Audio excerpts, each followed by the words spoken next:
Good afternoon, everybody.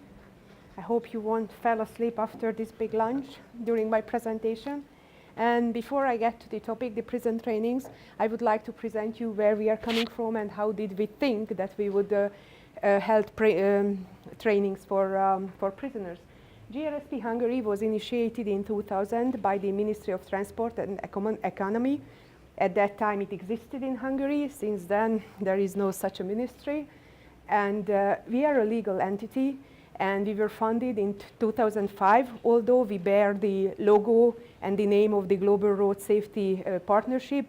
We so-called only have a memorandum of understanding with the Global Road Safety Partnership, which is hosted by the International Federation of the Red Cross and Red Crescent Societies. We have many members.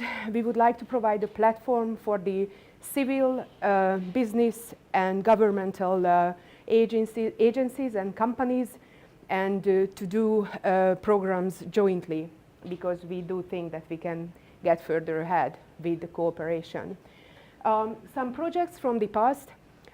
In 2005, when GRSP was established, we were focusing on seat belts, and we still like to focus on child safety. And you can see some of our projects. It's a seatbelt project. It was implemented with many other Hungarian agencies, and we still dealt with seatbelts because that was a very high problem in Hungary at that time, and it's still getting worse actually right now. It had a nice rise, but now it's decreasing. And in 2007, we also had a child safety campaign focusing on seatbelts and child restraints. And that was actually, this one was one of our most successful campaign. We were painting these little feet in front of pedestrian crossings without traffic lights, and we painted the sign, "Look around." And actually we evaluated the results, and it had very nice results on the particular pedestrian crossings. There were these paints on more than 50 pedestrian crossings altogether. And then our other very successful campaign was this Holds the Family Together road safety sign. There were around 200 signs placed all over the country, mostly at the exits of gas stations and parking lots, to remind the drivers and the passengers to buckle up before they go. And then came the SOL project, which is known to many in this room. And during this whole project, actually, we started the trainings. Before, GRSP didn't do many trainings. The SOL project was dealing with pilot locations, and we dealt with cycling children, safe routes to school, and drink driving. And after the SOL project, we had another big EU project, the ROSE Road Safety in Southeast European countries, which is also known here very much. There were many trainings held during this project, and we were dealing mostly with infrastructure and infrastructure problems in a pilot location. So about the trainings, within the SOL project, GRSP Hungary developed 7 two-day interactive training packages in different themes, and we were holding many trainings within the partnership. Altogether, GRSP Hungary delivered 8 speed management trainings already in and after the SOL project. We are still doing these trainings. They are very nice. And we had many trainings on child safety and vulnerable road users. And there is another training thing we started. You see our managing director in front of the Hancock workers. That was the most interesting training we did, because there were thousands of workers in the room. This is not the kind of training we'd like to do. We think the training is effective if there is a small group and it's interactive. So after holding many trainings, as many of you know, civil organizations are always looking for funds, because we have problems. We know funds. We need funds. So we thought that we would try a very different area. We started to think of prisons, because there was a Move Close To project which was very successful. I still don't understand. module close to. I don't know why it's not going on, why there is no continuation of this project, but we do think that prisoners do hold some road safety risk. They are a high-risk group. They are locked up for short or long period of time, and they will be out in the public roads as soon as they get out of the prison. So we thought it's a new area of funds, and it's very challenging for us to hold a training for them. So what we did was we thought about what to tell them. How do we arrange a training for prisoners? And then we called it the Prison Services headquarters in Hungary, and we presented them our idea. So they liked this idea very much, and we decided to finance 4 pilot trainings to see if it works, to see if it's welcomed, and we were, there was an MOU signed with the prison training headquarters, and finally we were in the prisons. We held these 4 one-day trainings. We called that reintegration trainings. We were very afraid how do we get the prisoners in the room and if they were interested at all. So arrangements were not easy. Arrangements are never easy with prisons. Actually, what they told us was that the prisoners would volunteer to take this class, but they would try to find prisoners who are in prison for road safety crimes or related crimes. And of course, we needed some better educated prisoners for the trainings, so to say. So we held these 4 trainings in these locations, and we gained very much experience. It was very interesting. We said that we would hold these trainings for 20-25 prisoners.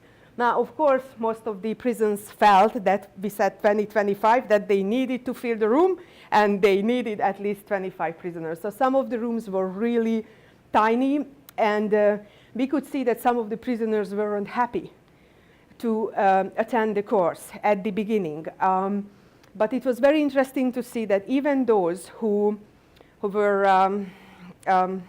didn't want to participate at all, during the day, they warmed up and they became the most active by the end of the day.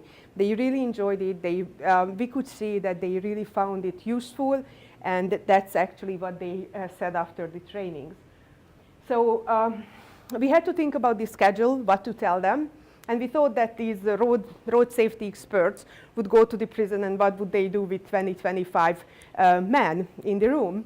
So we found a psychologist who made a very nice warm-up exercise for the inmates, so they could introduce themselves, not by saying their names or why they are here, but in a very different way.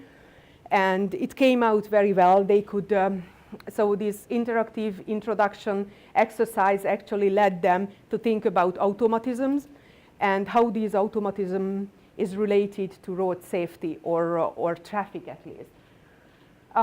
Then we had 3 other presenters, and one of them talked about road safety in general, the 3 pillars, the road, the road user, and the vehicle.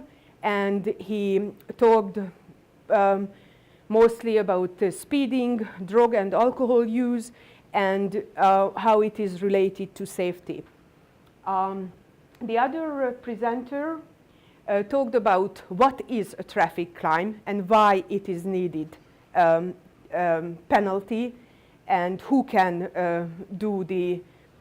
who can give them the penalty, and what the consequences are. And the training was really interactive, so they got warmed up and they participated. They were very interested on this section, as they got to know about the reinstatement of their driving license, and some of them are in the prison for a long time, some of them for a short time, so they needed information about maybe new traffic rules and regulations, and new rules on the road. And the last presenter was very much live. He's a road safety trainer, and he presented a real accident with many participants involved, and he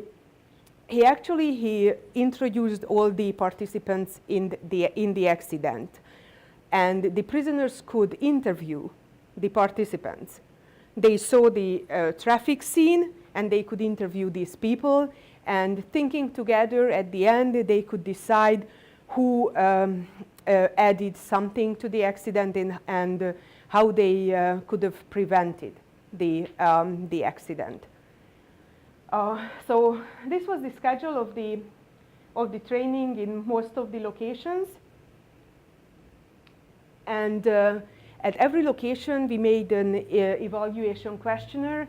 We changed this questionnaire right now as we will have more trainings, but as you can see, 58% of the participating inmates were sentenced for drink driving, so it was a big issue for them. 90% of them were aware at the time of committing the crime that they are committing an offense. 67% of them thought that the training should accompany any penalty, and 33% even after our training didn't think that it was important. And 49% think that the road safety rules and regulations are the most important knowledge. We don't really agree with this, but that is what came out of the evaluation.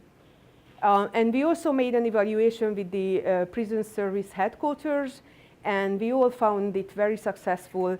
In the particular prisons, they talked to the inmates who participated in our trainings, and they said that they would come and participate in other trainings like this, and they thought it was useful. Now, what happens now that the prison service headquarters gained more funds, and we will have 8 more trainings till the end of May this year. So we will have prison Saturdays till the end of May, so to speak, because it's mostly Saturdays as the inmates work during the week. One is for Lajos. I've been to one, and that was enough.